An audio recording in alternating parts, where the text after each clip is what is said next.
A five-star hotel in a major city can cost hundreds of millions of dollars. So how do some people enter the hotel business without having that kind of money? The answer is simple. They don't always buy the building, they control the system around it. And this is one of the biggest differences between how most people think about ownership and how experienced investors think about assets. Because in the real world, the person who owns the building is not always the person making the biggest decisions. Let me show you how this works. When most people imagine owning a luxury hotel, they picture one person buying the land, constructing the building, hiring the employees, and running everything from start to finish. But modern businesses rarely work that way. A hotel can be divided into different layers.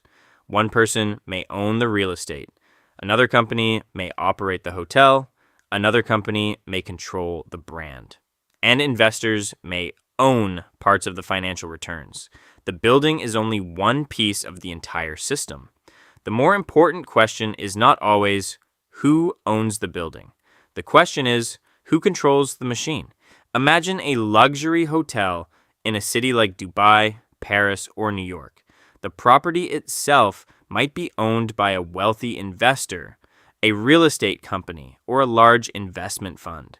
They may have hundreds of millions invested into the property. But owning a hotel and operating a hotel are two completely different skills. A building owner understands real estate. A hotel operator understands customers, pricing, marketing, employees, and daily operations.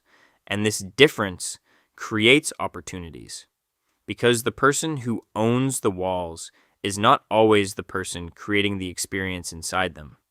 One of the most common ways to control a hotel without buying it is through a management contract. Here is how it works. An investor owns the hotel, but instead of operating it themselves, they hire an experienced company to manage it. That company takes care of the employees, customer experience, pricing strategy, marketing, and daily operations.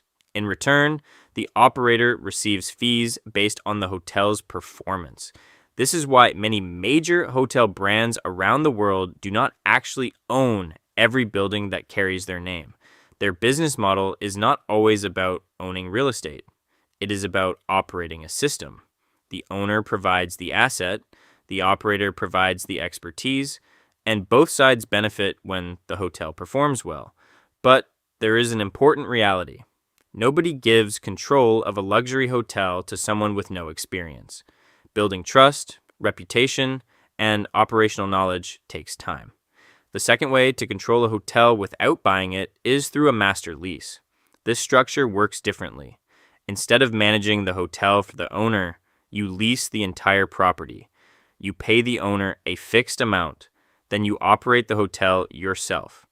If you improve the business and generate more revenue than your costs, you keep the difference. For the owner, this can create predictable income without dealing with the daily challenges of running a hotel.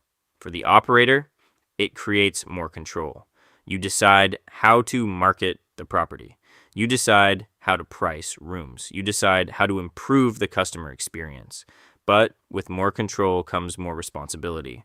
If the hotel performs badly, the operator carries more of the risk. This reveals an important financial principle. Control and responsibility usually move together. The third way is through partnerships. This is how many entrepreneurs enter industries that appear impossible to enter, because money is not the only valuable resource. One person may have capital. Another person may have experience. Another person may have a strong brand, valuable relationships, or a proven operating system. Together, they can create something that neither person could create alone. For example, an investor may own a property but not understand hospitality. An experienced operator may understand the industry but not have enough capital to buy a hotel. Instead of competing, they combine their strengths. One person brings the asset, the other person brings the ability to create value. This idea exists across many industries. The deeper lesson is that businesses are not only about owning physical objects, they are about controlling valuable systems.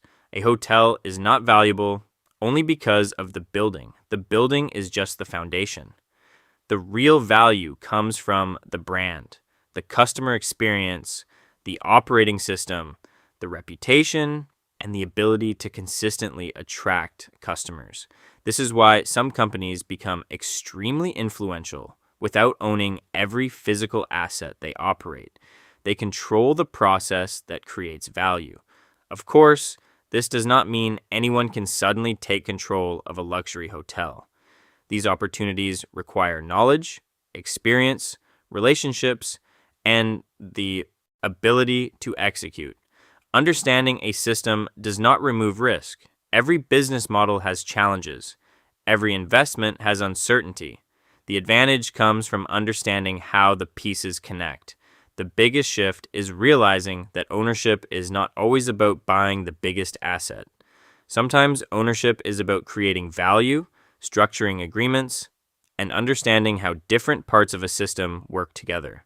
A 5-star hotel may look like one building, but behind the scenes, it is a network of owners, operators, investors, employees, and financial agreements. And once you understand that structure, you start seeing the economy differently, because the biggest opportunities are often not hidden inside the assets themselves. They are hidden inside the systems that make those assets valuable.